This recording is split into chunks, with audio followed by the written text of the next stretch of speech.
شیر شاہ صاحب کراچی سے پوچھتے ہیں، مفتی صاحب بڑے درد دل سے پوچھ رہا ہوں، ناراض نہ ہوئیے گا، آپ مولانا فضل الرحمان سے اپنے تعلق کو جوڑتے ہیں اور ہمیں بتاتے ہیں کہ وہ ایک اچھے عالم دین ہیں۔ میری نظر میں تو وہ دین فروش ہیں اور اس نے مذہب کا لبادہ اوڑھ رکھا ہے۔ اگر وہ بندہ واقعی اپنی قوم سے مخلص ہے تو اس دور میں اسے مہنگائی نظر نہیں آتی؟ آٹا کتنا مہنگا ہو گیا ہے اور باقی چیزوں کی مہنگائی کتنی ہو گئی ہے، ان سب کو مولانا فضل الرحمان کو دیکھنا چاہیے تھا۔ اب مہنگائی مارچ کیوں نہیں کرتے؟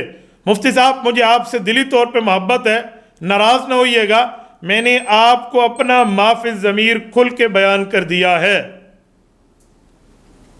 بھائی شیر شاہ صاحب، اللہ پاک آپ کو خوش رکھے، آپ نے اپنے دل کی بات کو سامنے لایا، اس لیے میں نے موبائل نیچے رکھ دیا ہے۔ میں بھی آپ کو ذرا کھلے طور پہ جواب بات عرض کیے دیتا ہوں۔ سب سے پہلی بات، ڈاکٹر ہے یا نہیں ہے یہ بندہ، ڈاکٹروں کی ٹیم طے کرے گی۔ انجینئر ہے یا نہیں ہے یہ بندہ، انجینئرز کی پوری ٹیم طے کرے گی۔ یہ بندہ پروفیسر ہے یا نہیں ہے، اس کی طے کرنے کے لیے اصول موجود ہیں۔ مولانا فضل الرحمان دامت برکاتہم عالم دین ہے یا نہیں ہے، اس کا فیصلہ علماء نے کرنا ہے۔ شاہ صاحب آپ نے تو نہیں کرنا، آپ کو کس نے کہا آپ جج قاضی اس معاملے میں بن جائیں؟ اس وقت ملک پاکستان میں 25,000 سے زائد مدارس وفاق المدارس العربیہ پاکستان کے تحت چل رہے ہیں، جو صرف ایک سال میں 1,00,000 خوش قسمت بچوں کو قرآن کریم کا حافظ بنا دیتے ہیں۔ علماء کی تعداد، عالمات کی تعداد اس سے الگ ہے۔ اس ادارے کے جو سربراہ ہیں شیخ الاسلام مولانا مفتی محمد تقی عثمانی دامت برکاتہم، اور اس کے قائد اور روح رواں جنرل سیکرٹری ناظم اعلیٰ حضرت مولانا قاری محمد حنیف جالندری دامت برکاتہم العالیہ ہیں، ان سمیت ان کے تحت کام کرنے والے لاکھوں علماء کرام، مدارس کی ایک کریم موجود ہے، ان سب نے طے کیا ہے کہ ہمارا سرپرست اعلیٰ جو ہوگا وہ قائد ملت اسلامیہ مولانا فضل الرحمان ہوں گے۔ علماء کرام طے کر رہے ہیں اپنی سرپرستی کے لیے ان کو، اور اس وقت یہ نوٹیفیکیشن جاری ہو چکا ہے۔ یہ میں اب کی بات کر رہا ہوں، پرانی بات آپ کرتے ہیں 1980 سے لے کر جس وقت حضرت مفتی محمود رحمہ اللہ دنیا سے تشریف لے گئے، آج 2023 آ گیا ہے، میرے خیال میں 43 سال پورے ہو رہے ہیں، آج تک یہ تبرہ حضرت مولانا فضل الرحمان پہ جاہل تو کرتے ہوئے نظر آتے ہیں، کسی عالم دین نے تو یہ اعتراض نہیں کیا۔ علماء میں جس کو عالم کہا جاتا ہے، 4 بندے اس کی بات کو مانتے، اس کے فتوے کو مانتے، اس کے علم کو مانتے ہیں کہ یہ عالم نہیں ہے۔ میں نے حضرت مولانا فضل الرحمان دامت برکاتہم کو صحیح بخاری شریف کا درس دیتے دیکھا ہے، جامع ترمذی کا درس دیتے دیکھا ہے، اور حضرت مولانا کو قرآن اور سنت اور تفسیر پر بحث کرتے دیکھا ہے۔ جتنا ٹائم مولانا کے ساتھ میرا گزرا ہے، میرا اللہ گواہ ہے، میں جب بھی بیٹھتا ہوں حضرت مولانا کے ساتھ، اگر ہم 1.5 گھنٹہ کی محفل بیٹھ جاتے ہیں مثال ہے، تو اس میں 1.25 گھنٹہ یا 1 گھنٹہ 20 منٹ یا 1 گھنٹے سے زائد کا ٹائم قرآن، سنت، اجماع صحابہ، قیاس مجتہد، فقہاء، اولیاء، اتقیاء، اصفیاء، محدثین، مفسرین، کتاب، تفسیر، فقہ، مسئلہ، مسائل، عقیدہ، نظریہ، اس پر بات ہوتی ہے۔ اس کتاب میں یہ، اس میں یہ، کبھی مولانا کچھ پوچھ لیتے ہیں، کبھی ہم کچھ بات کر لیتے ہیں۔ میں نے تو اس شخص کو صرف یہاں نہیں، میں حرمین میں دیکھا ہے، میں نے وہاں بھی مسائل پہ گفتگو کرتے تھے۔ ہم مدینہ طیبہ میں تھے، ایک شخص نے مولانا کے ایک مخالف کا نام لیا، اب میں اس کا کیا نام یہاں لیتا پھروں، اس کا نام لیا جس کے اوپر مولانا غیر کے ایجنٹ ہونے کا الزام لگا دیا۔ مولانا نے اسے کہا روک یار، میں مدینہ طیبہ میں عبادت کے لیے آیا ہوں، یہاں بڑے سے بڑے مخالفین پہ تبصرہ کر کے اپنے وقت کو یوں نہیں کرتا کہ مدینہ کے اپنے وقت کو بھی نہیں پر لگاتا پھروں۔ تو ایسا آدمی ہے، یقین مانیے میں نے تو ہر جگہ ان کو دیکھا ہے، ملک غیر ملک میں دیکھا۔ یقین، میں آپ کو ایک مزے کی بات سناؤں، مسجد نبوی شریف ہم داخل ہونے لگے، ساری مسجد نبوی کی بات نہیں ہے، یہ بیت اللہ شریف کی بات ہے۔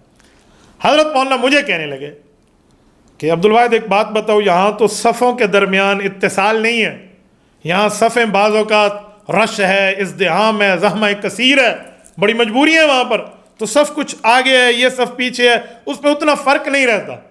سیکورٹی لیول بھی ہوتے ہیں، تو کیا ان کی نماز اتصال صفوف کے نہ ہونے پہ ہو جاتی ہوگی؟ دیکھ لینا، یہ کعبۃ اللہ شریف کی نماز ہے اور 1,00,000 نماز کا یہاں ثواب ہے۔ فتویٰ دیتے وقت ان سب پہلوؤں کو مد نظر رکھنا۔ میں نے کہا حضرت شیخ ہو جاتی ہوگی، کہا احناف کے یہاں تو اتصال صفوف کا کیا مطلب؟ اس طرح پھر بات ایک لمبی تفصیل ہے۔ حضرت مولانا نے وہاں پر ایک بڑی پیاری بات فرمائی۔ مولانا مفتی ضرب علی خان رحمہ اللہ کے حوالے سے بات کی کہ اسی جگہ ہماری بات ہوئی، اور مفتی صاحب نے حضرت مولانا انور شاہ کشمیری رحمہ اللہ کے قول کو نقل کرتے ہوئے فرمایا کہ اتصال صفوف کا ایک مطلب تو یہ ہے کہ صف ملی ہوئی ہو، اور ایک مطلب یہ بھی ہے کہ اس طرح کے حالات میں پچھلی صف والے کو اگلے صف کے انتقالات نظر آ رہے ہوں کہ یہ رکوع میں ہے، یہ سجدے میں ہے، یہ اب اس طرح، یہ بھی اتصال کا معنی ہے۔ کتنا علمی پوائنٹ ہے، کتنا علمی جزیہ ہے، یہ حضرت مولانا نے وہاں ذکر کیا۔ آپ سمجھتے ہیں نہیں فلاں ہے فلاں ہے، وہ عالم نہیں ہے، نعوذ باللہ دین فروغ، یہ کیا کہہ دیا آپ نے؟ خدا کے بندے، اس وقت پوری دنیا میں 7 بر اعظم ہیں، 6 بر اعظموں میں انسانیت موجود ہے۔ ان 6 بر اعظموں میں کوئی مسلمان عالم دین اگر سیاسی پاور کے لحاظ سے سب سے مضبوط ترین ہے تو وہ قائد ملت اسلامی حضرت مولانا فضل الرحمان دامت برکاتہم میں۔ اس پر تو علماء کا اتفاق ہے۔ میری عمر اس وقت چھوٹی تھی، میں 2001 کی بات کر رہا ہوں، 2001، جی ہاں، اپریل، میرے خیال میں 9، 10، 11 کی بات ہوگی۔ 3 روزہ کانفرنس ہوئی تھی تارو جواب پشاور کے اندر۔ اس کا نام تھا 150 سالہ خدمات دارالعلوم دیوبند کانفرنس۔ وہاں پر مولانا شیخ الحدیث مرغوب الرحمن، میرے علم میں نہیں ہے وہ دنیا میں موجود ہیں یا رخصت ہو گئے، موجود ہیں تو اللہ ان کی حفاظت فرمائے، دنیا سے رخصت ہو گئے تو اللہ ان کی قبر کو منور فرمائے، جو محتمم دارالعلوم دیوبند تھے اس زمانے میں، وہ تشریف لائے اور انہوں نے حضرت قائد ملت اسلامیہ دامت برکاتہم کو اعزازی سند دارالعلوم دیوبند کے فاضل ہونے کے دیے۔ اس وقت ڈیرہ اسماعیل خان کے اس حلقے کو، جو حضرت مولانا کا یہاں آبائی حلقہ ہے، اس کو یہ ترجیح دی گئی تھی کہ اسٹیج کے سامنے ڈیرہ اسماعیل خان کا حلقہ بنایا گیا تھا۔ رائے میں اجتماع جیسا مجمع کا منظر تھا، لاکھوں مسلمان اس میں شریک تھے۔ تو دارالعلوم دیوبند جو اس وقت پوری دنیا کے ایک اسلامک یونیورسٹی کا نام ہے، خود ساقی کوثر نے رکھی میں خانے کی بنیاد یہاں، تاریخ مرتب کرتی ہے دیوانوں کی روداد یہاں۔ کبھی ترانہ دارالعلوم دیوبند پڑھ کے دیکھیے، وہ انہیں خود اپنے ماتھے کا جھومر بنانے پہ بیٹھے ہوئے ہیں، اور یہ تمہیں نظر آتا ہے کہ دین فروش ہے، لبادہ اوڑا ہوا ہے، آپ پر وحی آئی ہے، نعوذ باللہ، آپ کو الہام ہوا ہے، آپ کے پاس کون سی اتھارٹی ہے کہ میں آپ کی اس بات کو مان لوں؟ کوئی تمہیں کہہ لے تم جھوٹا کلمہ پڑھ رہے ہو، تو دل سے نہیں پڑھ رہا، تو کون سی ویریفائڈ ہونے کی بنیاد پہ اپنے بات کو کلیئر کرے گا بھائی؟ حضرت شاہ صاحب، میں شاہوں کا غلام ہوں، سادات کی عزت کرنے والا ہوں، میں بڑی عزت احترام کے لہجے میں آپ کو کہتا ہوں، اس طرح کا جملہ پھر نہ کہیے کم از کم۔ دلائل کی دنیا میں اس پر پورے دلائل موجود ہیں۔ رہی بات آپ کے سوال کی مہنگائی والی، کہ مہنگائی ان کو نظر نہیں آتی، یہ 2023 اور 22 کے آخر میں آٹا مہنگا اور مہنگائی ہو گئی ہے۔ میں ایک جملہ کہتا ہوں، مجھے نہیں پتا آپ کا تعلق کس سے، لیکن آپ کی سوال سے میں کوئی چیزیں سک کر کے اثر سامنے دیکھ لیتا ہوں۔ اس وقت جو پی ٹی آئی ہے، تحریک انصاف، مولانا سے ان کی کتنی مخالفت سب کے سامنے موجود ہے۔ میں یہ سمجھتا ہوں کہ موجودہ مہنگائی میں یا آٹے کے زیادہ بھاؤ میں انہی کا ہاتھ ہے۔ آپ کہیں گے کیوں؟ میں اس کو پروف کرنے کے لیے تیار ہوں۔ یوتھی دماغ میرا مخاطب نہیں ہے، وہ ان کی اوپر والی منزل خالی ہوتی ہے۔ عقل مند آدمی کو میں گفتگو میں سامنے کہہ رہا ہوں، جو عقل مند ہے وہ غور کرے کہ آٹے کے ریٹ، چینی کے ریٹ، یہ بھاؤ کون طے کرتا ہے، مرکزی حکومت یا صوبائی حکومت؟ پروونشل گورنمنٹ کا یہ کام ہے 18ویں ترمیم کے بعد۔ تو صوبے میں اس وقت اگر آٹا مہنگا ہے تو صوبہ سرحد میں حکومت انہی کی ہے، پی ٹی آئی کی ہے۔ صوبہ پنجاب کے معاملات ہیں تو حکومت انہی کی ہے، کشمیر کے معاملات ہیں تو حکومت انہی کی ہے، جی بی گلگت بلتستان کا معاملہ ہے تو حکومت انہی کی ہے۔ ریٹ یہ مقرر کر رہے ہیں، اس پر تمہیں نظر نہیں آتا؟ اس چاروں علاقوں میں، اور جن کو صوبہ کہا جاتا ہے کشمیر سمیت، چاہے کشمیر کو ہم اپنا نظریہ ایک الگ رکھیں، ان سب میں بھاؤ تاؤ تم نے مقرر کیے ہیں، مہنگائی تم نے کی ہے، اور اعتراض مولانا فضل الرحمان پر؟ اور جب بات آئے وفاقی گورنمنٹ کی تو کہتے ہیں 27 کلومیٹر کی ان کی گورنمنٹ ہے، تو 27 کلومیٹر والوں پہ اعتراض، اور جو تم اتنی جگہ پہ بیٹھے ہوئے ہو، تمہارے عمران خان کی کیلکولیشن کے مطابق 66% ایریا تمہارے پاس ہے۔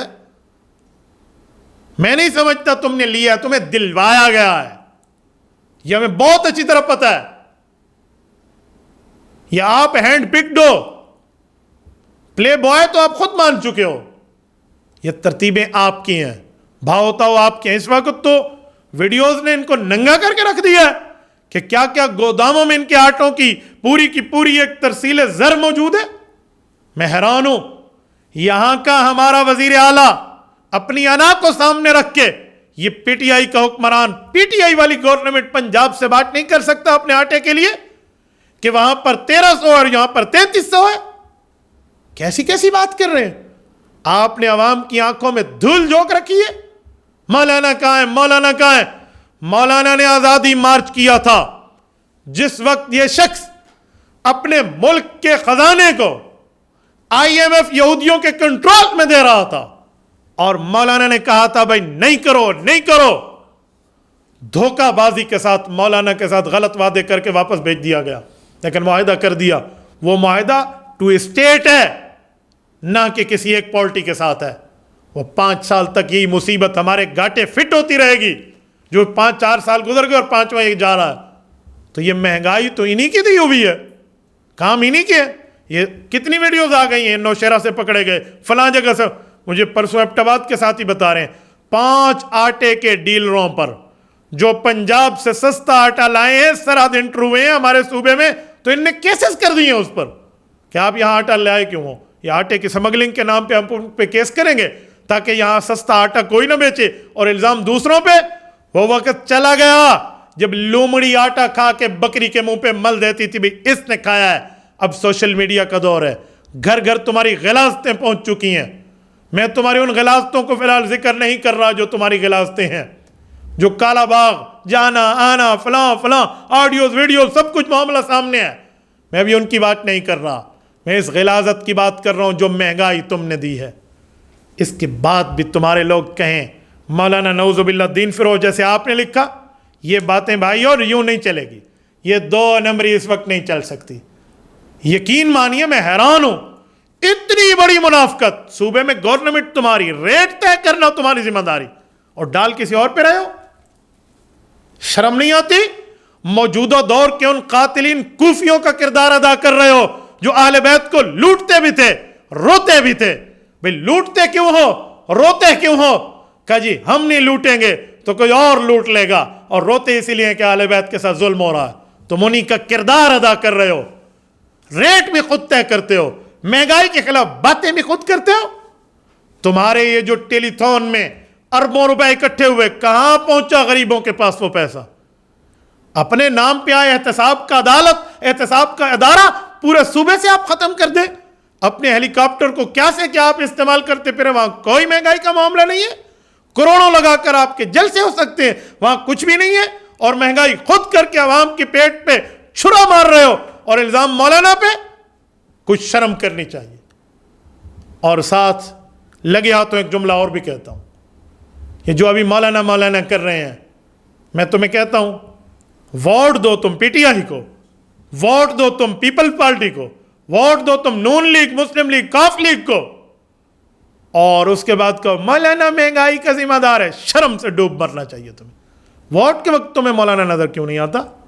اس وقت تو تمہیں مولانا نہیں دکھتا۔ اسلام کی بات ہے مولانا کہاں ہے، معیشت کی بات ہے مولانا کہاں ہے، مہنگائی کی بات ہے مولانا کہاں ہے، پرامن اور بدامنی اور دہشت گردی کا مسئلہ ہے مولانا کہاں ہے؟ میں سمجھتا ہوں، اور آج قائد ملت اسلامیہ کو سوشل میڈیا کے ذریعے ایک جملہ بھی کہتا ہوں، حضرت آپ پورے پاکستان کی قوم کی آخری امید کی کرن ہے، اسی لیے تو لوگ آپ کا نام لیتے ہیں کہ مولانا کہاں ہے۔ انشاءاللہ تعالی عوام کی آنکھیں کھل رہی ہیں، خدا کی زمین پر خدا کا نظام قائم ہو کے رہے گا، اور رب کریم انشاءاللہ تعالی ہمارے علماء کرام کی آنکھیں ٹھنڈی کرے گا. قوم اٹھ رہی ہے اور ان کی منافقت کا پرچہ کھل رہا ہے. تو شاہ صاحب آپ نے باتیں کی، آپ نے بھی مجھے اپنے پورے لائیو سیشن میں اس سے انٹرپ اور ڈسٹرپ تو میں نہیں کہتا، آپ کا سوال پوچھنا آپ کا حق ہے، لیکن جس انداز سے آپ نے پوچھا ہے میں نے آپ کی سعادتی کا خیال رکھتے ہوئے چند باتوں میں آپ کو مخاطب کر کے دوسری عوام کے سوالات کے جوابات دیے ہیں. امید ہے میں آپ تک آپ کی بات پہنچا پایا ہوں.